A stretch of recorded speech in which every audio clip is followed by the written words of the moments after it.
সিংঘানির পর এবার মানিকবাজার গ্রাম পঞ্চায়েতের বিজেপি থেকে তৃণমূলে যাওয়া পঞ্চায়েত সদস্যার ঘর ওয়াপাসি। এক সপ্তাহের মাথায় পঞ্চায়েত সদস্য ফিরলেন গেরুয়া শিবিরে। জোর তরজা শাসক বিরোধী শিবিরের। বাঁকুড়ার ওন্দা ব্লকের চিঙ্গানি গ্রাম পঞ্চায়েতের এক নির্বাচিত সদস্য বিজেপি থেকে তৃণমূলে যোগ দেওয়ার কয়েক ঘন্টার মধ্যে ফিরেছিলেন নিজের ঘরে। সেই ঘটনার রেশ কাটতে না কাটতে সপ্তাহখানেক আগে তৃণমূল থেকে বিজেপিতে যোগ দেওয়া মানিকবাজার গ্রাম পঞ্চায়েতের এক সদস্য ফিরে গেলেন বিজেপিতে। ফলে বাঁকুড়ার সোনামুখী ব্লকের মানিকবাজার গ্রাম পঞ্চায়েত দখলের স্বপ্ন আপাতত অধরাই থাকলো তৃণমূলের। এই ঘটনাতে স্বাভাবিকভাবে শুরু হয়েছে রাজনৈতিক তরজা। গত 11 সেপ্টেম্বর বাঁকুড়ার ওন্দা ব্লকের চিঙ্গানি গ্রাম পঞ্চায়েতের বিজেপি সদস্য গণেশ মল্ল যোগ দিয়েছিলেন তৃণমূলে।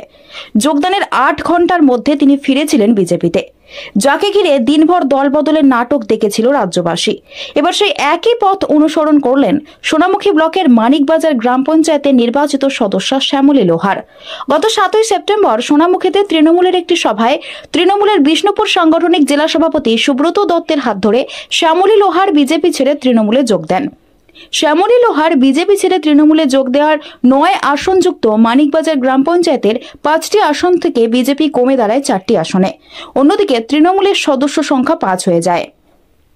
তৃণমূলের জেলা সভাপতি যোগদান মঞ্চ থেকে কার্যত ঘোষণা করে দেয়। কর্মসূচি জেলা জুড়ে বিজেপির মহলে একটা হাউতাস শুরু হয়েছে এবং তারা শ্বাসকষ্টে ভুগছে। বেশ কিছু বিজেপির পঞ্চায়েত সদস্য, পঞ্চায়েত সমিতির সদস্য, বেশ কিছু নেতৃত্ব।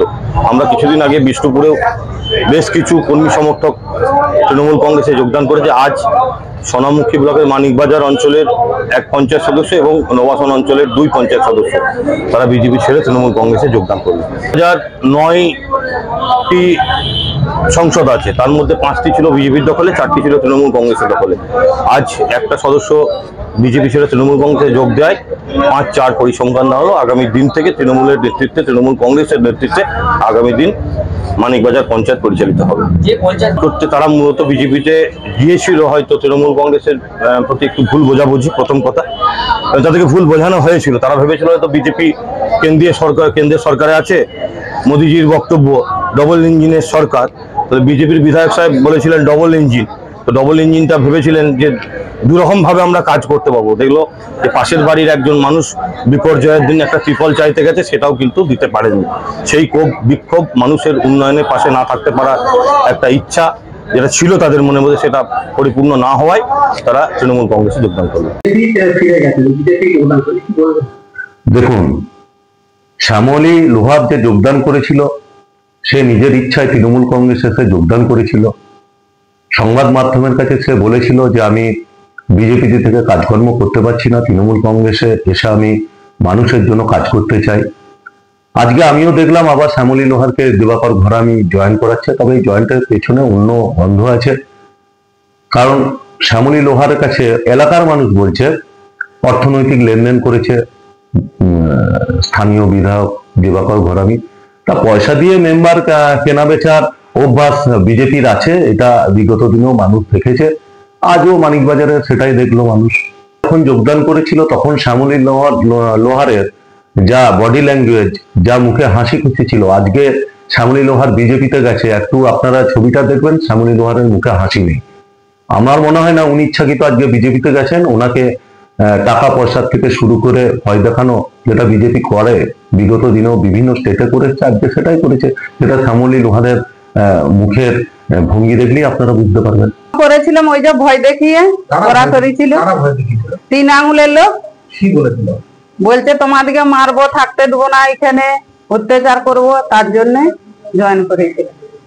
জোর করে নিয়ে যে আমাদেরকে জয়েন করা করেছে। এখন কি আবার তৃণমূলে যোগদান করবে? হ্যাঁ, তৃণমূলে যোগদান করতে হয়েছিল কেন? ওই তো ভয় দেখিয়েছিল, তার জন্য যোগদান করেছিল। কারা ভয় দেখিয়েছে? 3 আঙুলের লোক। এখন বিজেপিতে উন্নয়নের কাজ করবেন? হ্যাঁ। আমি কোন দলে কি জয়েন করবেন? বিজেপিতে। এর আগে তো তৃণমূলে জয়েন করেছিলেন, ভোটা করে। বিজেপিতে কাজ করতে পারছিলাম না বলে দিদির সামনে অন্যায় করতে যোগ দিই। সমস্যা কিছুই হচ্ছে না, কাজ করতে পারছি না, তার জন্য জমা দিতে পারছি না মানুষ, তার জন্য বলছে, তার জন্য 3 আঙুলে যোগদান। ভয় দেখায়নি, নিজের ইচ্ছায় তৃণমূলে এসে এলাকার উন্নয়ন করতে পারবেন? অবশ্যই পারবো। কি করবেন, কি কাজ হবে আপনার আগামী দিনে? 100 দিনের কাজ হবে। 26-এ পরাজয় বৃষ্টির জেনে আমাদের মানিকবাজারে পঞ্চায়েতের মেম্বার শামিউল হককে ভয় দেখিয়ে জোর করিয়ে পুলিশ দিয়ে যোগদান করেছিল। আমরা তাকে ফিরে নিয়ে এলাম তার ঘরে। আগামী দিনে আমরা ওই তৃণমূল থেকে ভেঙে আনবো এই কথা দিয়ে রাখলাম। আমরা পাল্টা সামলাম। আমাদের জেলার প্রাক্তন সাধারণ সম্পাদক আছেন, উত্তর দিয়ে বহন করে নিচ্ছেন। আমাদের ছিল, আমাদের আছে, আগামী দিনে আমাদেরই থাকবে।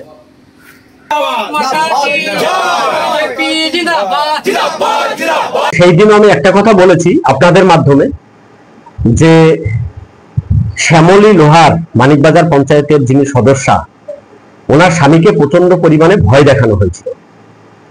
তো তৃণমূল হচ্ছে ডুবন্ত জাহাজ, এখানে কেউ যাবে না, ভয় দেখিয়ে জোর করে তাদেরকে যোগদান করানো হয়েছিল। কিন্তু সেই সময় প্রাণের ভয়ে, বাড়িতে অত্যাচার হবে পরিবারের প্রতি, সেই ভয়ে ওনারা কিন্তু তৃণমূল কংগ্রেসে যোগদান করেছিলেন।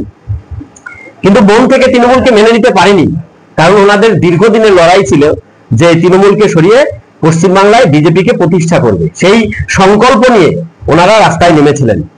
যখন বোর্ড গঠন হয়, শ্যামলী লোহার যখন জেতেন, তারপরে ওনার বাড়িতে অনেক অত্যাচার করেছে, তাতে উনি যোগদান করেননি। কিন্তু এই শেষে এমন ভয় দেখিয়েছে, পরে যোগদান করেছিলেন।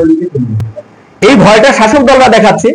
শাসক দলের নেতাদেরকে আমি বলবো, এই গরিব গ্রাম পঞ্চায়েত মেম্বার যারা আছে, সাধারণ খেটে খাওয়া মানুষ, তাদের উপরে এইসব অত্যাচার না করে তারা আসুন না, লড়াইটা আমাদের বিরুদ্ধে করুন, পার্টির বিরুদ্ধে করুন।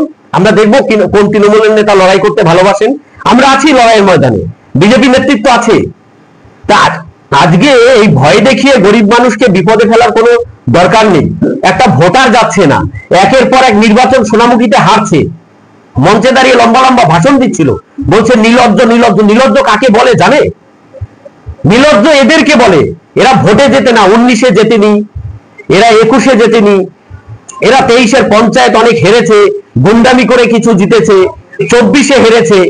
তো তৃণমূলের নেতাদের বলবো, এই গরিব মহিলা মেম্বার, যারা পুরুষ মেম্বার ভারতীয় জনতা পার্টির সিম্বল নিয়ে জিতেছে, ভারতীয় জনতা পার্টি তাদেরকে সম্মান দিয়েছে, তাদের পেছনে না লেগে লড়াইটা আমাদের বিরুদ্ধে করুন। আমরা আছি ময়দানে, দেখা হবে 26-এ। পশ্চিমবঙ্গ সরকার অনুমোদিত স্বাস্থ্যসাথী মান্যতাপ্রাপ্ত রোগী পরিষেবার বিশ্বস্ত প্রতিষ্ঠান দামোদর হেলথ কেয়ার। এখানে রয়েছে 24 ঘন্টা emergency service, doctor chamber, semi modular OT, orthopedic surgery, প্রসূতি ও গাইনি বিভাগ, general surgery, ENT surgery, uro surgery, micro বা ল্যাপ্রোস্কোপিক সার্জারি, মেডিসিন বিভাগ, upcoming ICU, dialysis, advance physiotherapy, diagnostic centre, pharmacy, 24/7 lift ও ambulance পরিষেবা, মেডিকেল ইন্স্যুরেন্স। আমাদের ঠিকানা মিল মোড়, কোতুলপুর, বাঁকুড়া। মোবাইল নাম্বার 9475240280 অথবা 9475240290 অথবা 9647180100।